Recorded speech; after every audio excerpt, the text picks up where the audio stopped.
The sun was burning low over Ouagadougou when the Vatican convoy arrived, 6 black cars, tinted windows, no license plates. Dozens of journalists gathered, but none were allowed near the second vehicle. Inside sat 3 men in clergy robes, faces calm, eyes too alert.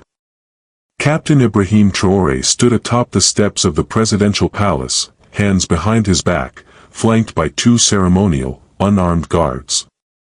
His real security, dressed as gardeners, engineers, choir singers, watched from every corner.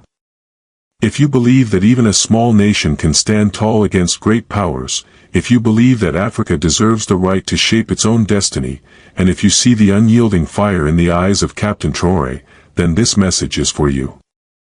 Like the video and subscribe to the channel, not merely as a gesture of support, but as a step toward something greater. It is an invitation to walk alongside a rising wave of awakening, a wave driven by pride, by resilience, and by the spirit of a new Africa. This is not just the story of Burkina Faso. It is a call to all who still believe in justice, in freedom, and in honor. Together, we are not just watching history unfold, we are shaping it with our voices, our choices, and our unwavering belief in a future that belongs to us. As the cardinal stepped forward, Traoré bowed politely. But his gaze swept beyond the holy figure. That's when he saw them. The first tapped his thigh, Morse code. The second rolled his shoulder like a Krav Maga trained soldier. The third held a metal-bound Bible, far too heavy. They smiled as they approached. The first extended his hand, too confidently. Traoré moved forward, but raised his palm to stop. "Let's walk inside," he said evenly. Alone. Inside, silence. Cold stone. 4 men. No cameras. Then, movement. The second reached into his robe. A knife? A syringe? Traoré didn't wait. A palm strike. A twist. A sleek neurotoxin injector clattered to the floor. The third opened the Bible. It snapped into a biometric pistol, disguised as scripture. God, it was too close. Too dangerous. Will Ibrahim survive? Who sent them? What else hides in holy robes? Do you believe that even a small nation can stand tall against empires? Do you believe Africa deserves to write its own destiny? Do you see the fire in Captain Traoré's eyes? Backhand index pointing right like this video. Subscribe. Share it everywhere, not just to support, but to stand with him. Together, we rise in a wave of awakening, a wave of pride, of the new African spirit. This isn't just Burkina Faso's story. This is a call to all who still believe in justice, freedom, and dignity. Together, we won't just witness history, we will write it. The third man lunged, desperate to reassemble the weapon. But Traoré's boot crushed the pistol's hinge before it locked. "You came for a martyr," he growled, but found a soldier. Blood dripped from the agent's lip as Parolin whispered, "This was never about faith, it was about fear." They didn't scream. They didn't resist. The 3 impostors lay flat on the cool marble floor, their faces pressed to the stone, wrists bound behind their backs with magnetic cuffs. But Captain Ibrahim Traoré never took his eyes off the so-called Bible resting half-open on the table, a biometric pistol disguised as holy scripture, a weapon meant to kill with a whisper. Outside, the celebration continued. The choir was still singing about peace. Inside, the masks had fallen. Traoré gestured to his guards to step out. He wanted to face them alone. These weren't priests. They were tacticians, trained to execute, not to preach. Now, stripped of their cover, they raised their eyes to him. No fear. Just contempt. "A poor country like yours," said the oldest one, the one posing as a senior aide to the Vatican, "how dare you defy an entire global order?" Traoré didn't answer. He calmly pulled a small knife from his coat, not to threaten, but to slice open the lining of the man's robe. A tracker and a mini laser transmission device dropped out.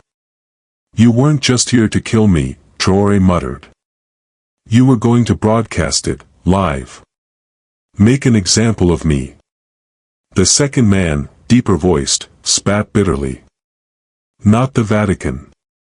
They don't know. You think the Pope has real power?" At that moment, the door opened again. "If you believe that even a small nation can stand tall against great powers, if you believe that Africa deserves the right to shape its own destiny, and if you see the unyielding fire in the eyes of Captain Traore, then this message is for you.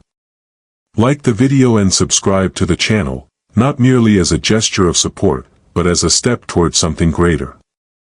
It is an invitation to walk alongside a rising wave of awakening, a wave driven by pride, by resilience, and by the spirit of a new Africa. This is not just the story of Burkina Faso.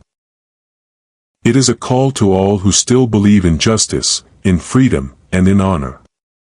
Together, we are not just watching history unfold, we are shaping it with our voices, our choices, and our unwavering belief in a future that belongs to us. Cardinal Pietro Parolin stepped into the room. Alone. No guards. No entourage. Just the quiet weight of his silver cross and the deep stillness in his eyes. "You're right," he said in French. "Captain Traore, I know who they are. And I know who sent them." Silence gripped the room. Traore turned, eyes hard but not surprised. He had guessed. He never expected a Vatican official to confirm it. "We believe divine authority rested in Rome," Parolin continued. "But I see now, it lives in those willing to die for truth." The cardinal stepped closer, eyes falling on the men shackled before him. "They are tools. Not of God. But of those who control money, media, and fear." Traore's voice was low. "So, who are you here to save, Cardinal? Me?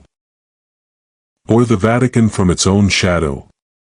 Parolin didn't hesitate. "The truth. And myself, from silence that's lasted too long."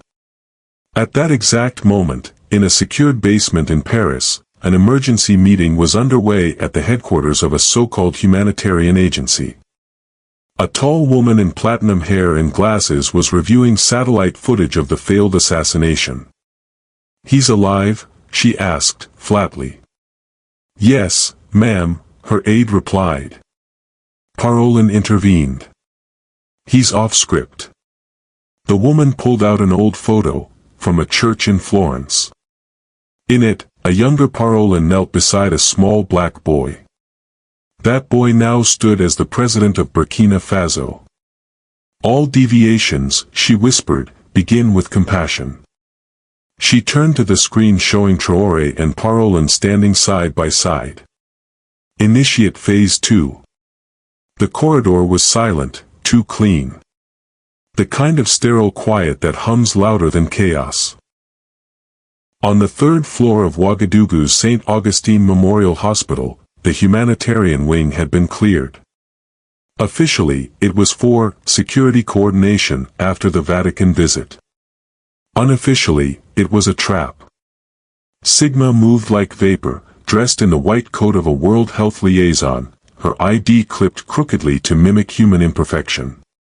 She had already memorized the building's layout, exit paths, blind camera angles, and the name of every real doctor she had replaced. On her tablet was a single file. Patient, Captain Ibrahim Traoré, Post-Exposure Assessment Code Protocol, NV37 Delivery Outcome, Termination Without Trace. She tapped the screen once. The page faded. If you believe that even a small nation can stand tall against great powers, if you believe that Africa deserves the right to shape its own destiny, and if you see the unyielding fire in the eyes of Captain Traore, then this message is for you. Like the video and subscribe to the channel. Not merely as a gesture of support, but as a step towards something greater. It is an invitation to walk alongside a rising wave of awakening, a wave driven by pride, by resilience, and by the spirit of a new Africa. This is not just the story of Burkina Faso. It is a call to all who still believe in justice, in freedom, and in honor. Together, we are not just watching history unfold, we are shaping it with our voices, our choices, and our unwavering belief in a future that belongs to us. Meanwhile, across the city, Ibrahim Traoré stood on a rooftop helipad, watching the rising sun blur the horizon into gold and smoke. He hadn't slept. Reports from military intelligence were stacked in his coat pocket, each one more disturbing. Disguises. Disappearances. Quiet deaths in Mali and Niger. Men like him, resistors, dying in silence. Parolin approached slowly, a steaming cup of black tea in his hand. "They've sent someone new," he said softly. "Not like the last. This one doesn't miss." Traoré's jaw clenched. "Then I'll make sure I'm harder to find." Parolin shook his head. "They don't need to find you. She's already inside. I saw her in the crowd at the hospital. White coat. But she didn't walk like a healer." Traoré said nothing. His eyes scanned the city. Then the rooftops. Then the wind. St. Augustine Hospital, 10:26 a.m. Sigma entered exam room 4.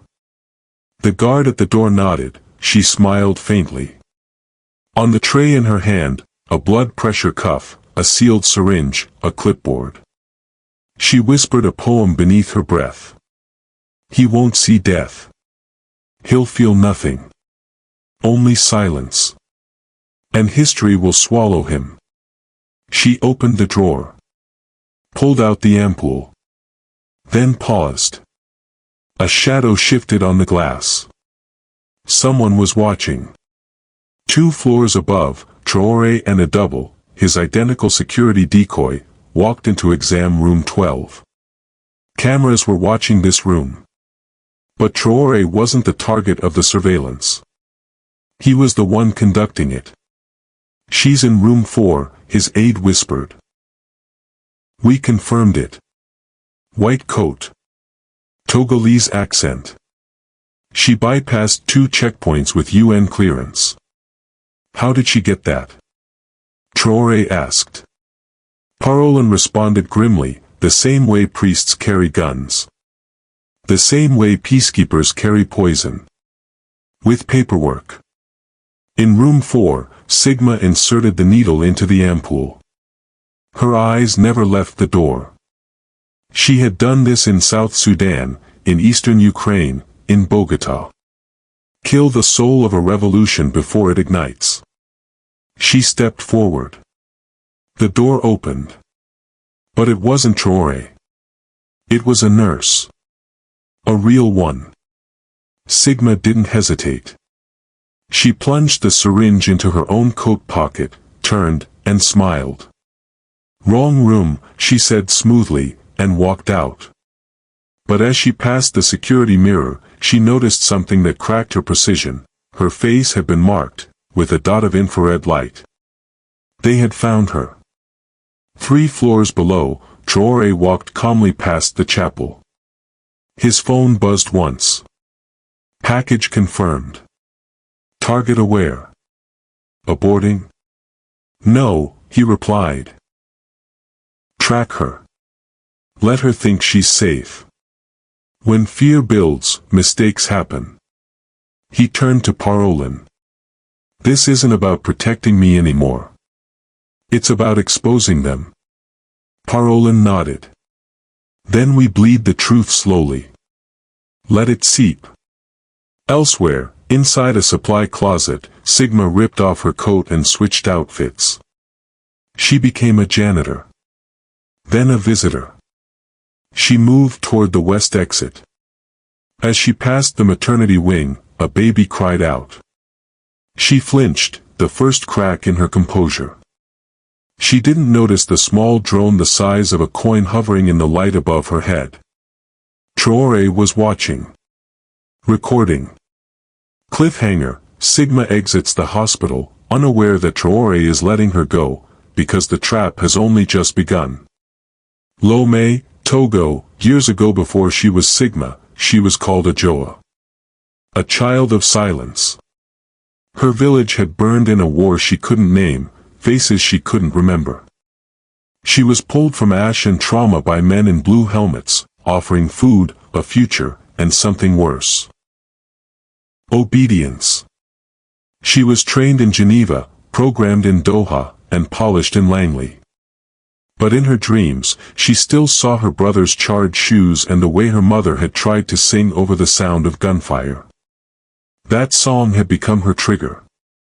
Ouagadougou, present day. The city was hot, but Sigma didn't sweat. She moved like a moth against concrete walls, slipping through crowds with the elegance of memory.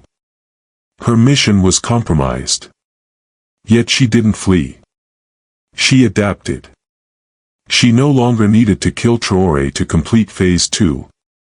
She needed to discredit him, to turn him from symbol to liability.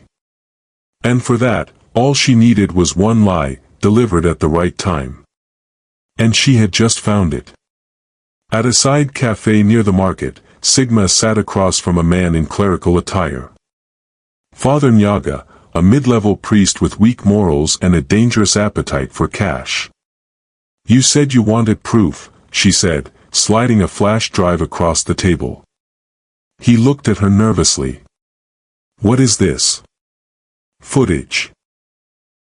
"Enough to bury a president," she said calmly. "Or crown a new one." Presidential Safe House, 8:14 p.m. Captain Ibrahim Traoré stood before a blackened monitor, arms crossed. The footage Sigma had planted hours earlier, edited, restructured, weaponized, was now circulating in the encrypted channels of foreign diplomats. It showed him, or someone who looked like him, in a meeting with warlords, shaking hands, taking envelopes.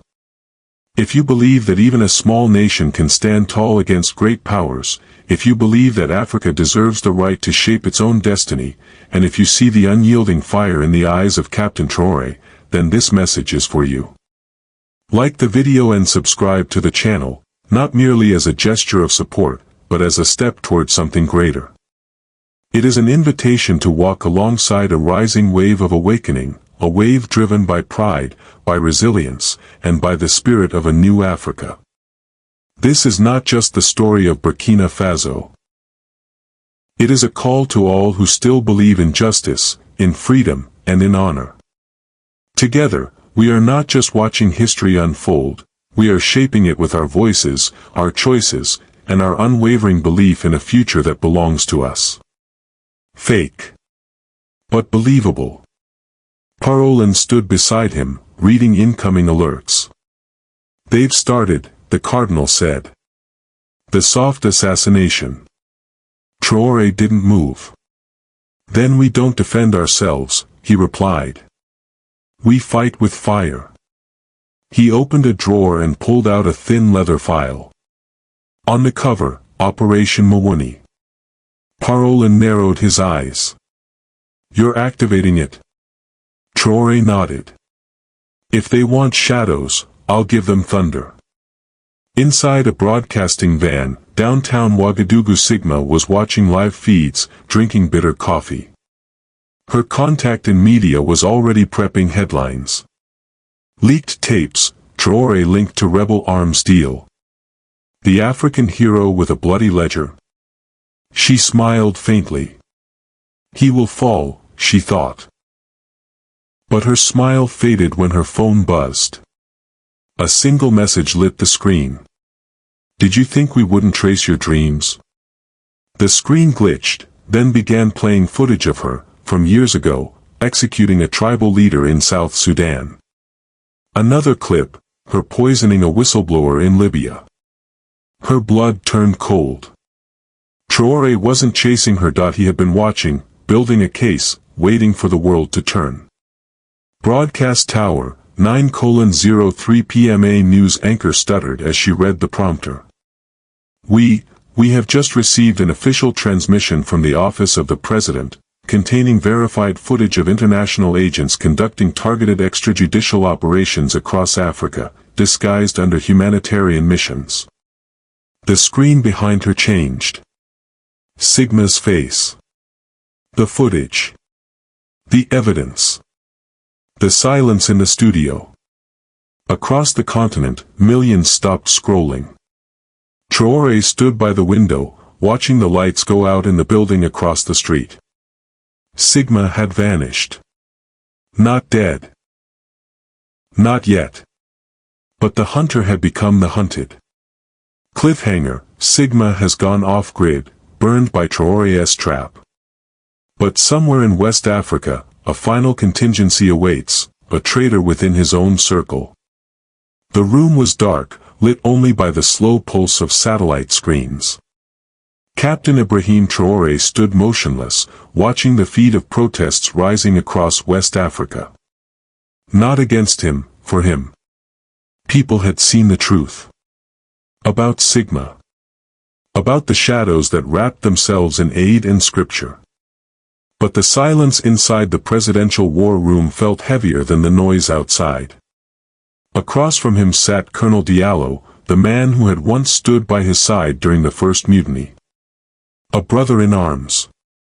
A name etched into Burkina Faso's struggle for freedom. Now, a suspect. I trusted you, Traore said, his voice steady but cut with something sharper than anger, grief. Diallo didn't look up. You shouldn't have. 2 days earlier, Parolin had left the country. Not in shame, but in sorrow. Before boarding the jet, he handed Traore a sealed envelope. Inside, intercepted transcripts between Diallo and Severin, dating back 6 months. Coded phrases. Logistics. Even troop rotations. Diallo had sold information to Sigma's network. Not for money, but for fear. They told me you'd turn us into a war zone, Diallo said now, hands cuffed behind the steel chair. That if we didn't remove you, the West would starve us. Cut medicine. Cut trade. You believe them? Traore asked. Even after seeing what they do to our brothers and sisters across the Sahel? Diallo looked up, tears unfalling in his eyes. I believed you wouldn't survive. Traore didn't raise his voice. Instead, he walked to the wall and unpinned a map of Africa, hand-drawn by students in Kédougou. Crayon lines, smudges of red dirt, tiny names of rivers written in childish handwriting. He held it up. This, he said, is why I survive. The next morning, global press conference, Ouagadougou. The hall was packed. CNN. Al Jazeera. RFI. Even the BBC, reluctant but present. Traore walked onto the stage wearing a simple white tunic, no military bars, no red beret. Just a voice. He didn't speak of Sigma. He didn't mention the betrayal. He spoke of truth. They do not fear my weapons. They fear your awakening, he said, pointing not at cameras, but through them. Because when Africa stands together, every empire falls apart. The room went still. Then applause. Not polite. Not political. Real. 3 hours later, somewhere in Ghana. Sigma watched the speech from a cracked screen in a shipping yard. No name. No ID. Just a scar and a silence that could swallow oceans. She closed the laptop and stood. Her mission was over. Her name burned. Her code broken. But as she turned to leave, a small child tugged at her sleeve. You look like the lady from the TV, the girl said, smiling. Sigma froze. Then knelt. And for the first time in years, she cried. If you believe that even a small nation can stand tall against great powers, if you believe that Africa deserves the right to shape its own destiny, and if you see the unyielding fire in the eyes of Captain Traore, then this message is for you. Like the video and subscribe to the channel, not merely as a gesture of support, but as a step towards something greater. It is an invitation to walk alongside a rising wave of awakening, a wave driven by pride, by resilience, and by the spirit of a new Africa. This is not just the story of Burkina Faso. It is a call to all who still believe in justice, in freedom, and in honor.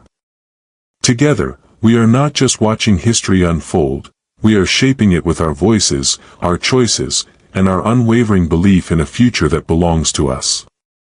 Not for shame, but for all the songs her mother never finished. Meanwhile, inside the Pan-African Union Council, leaders from 14 nations had signed a letter that would be delivered to the United Nations. A demand for investigation, a call for justice, and a declaration